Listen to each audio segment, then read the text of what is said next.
Nag-aalala na ang ilan nating kababayan dahil sa napipintong pagtaas ng singil sa kuryente pagpasok ng bagong taon. Lalo na po yung mga gumagamit na maraming pailaw sa kanilang bahay ngayong Christmas season. Narito po ang aking unang balita.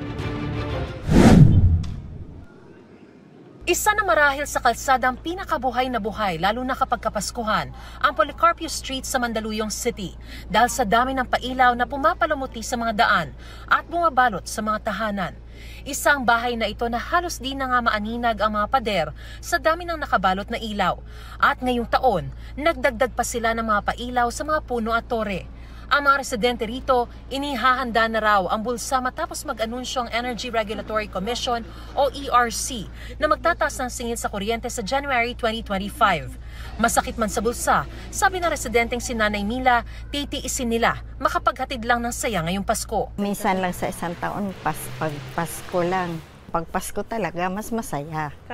Kapag maraming ilaw. Simula sa January 2025, may pagtataas ng singil sa kuryente. Matapos payagan ng ERC na i-recover sa mga consumer ang mahigit 3 billion pesos na pambayad sa ancillary services ng National Grid Corporation of the Philippines noong Pebrero. Ang resulta, may dagdag na tig-12 sentimo kada kilowatt-hour sa Luzon sa loob ng 3 buwan at 6 na buwan naman sa Visayas. Sa Mindanao, 3 sentimo kada kilowatt-hour ang dagdag sa loob ng 3 buwan. Ang mga dagdag singil ay magre-reflect sa transmission charge na makikita sa inyong electricity bill. Ang Grupong Bayan Muna sinugod ang tanggapan ng NGCP para iprotesta ang power rate hike.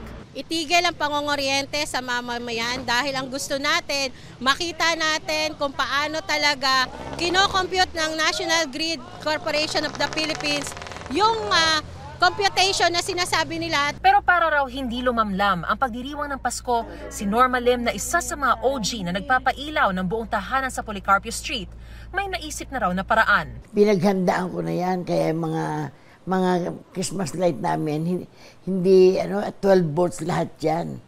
Kaya mahina yan. Kailangan magpasaya tayo ng tao para malungkot na nga ang buhay, hindi ka pa magpapasaya, di ba? Gumastos ng konti para maano naman natin, mabigyan natin ng kasiyahan ng mga taong pupunta rito. Ito ang unang balita. Mariz Umali para sa GMA Integrated News.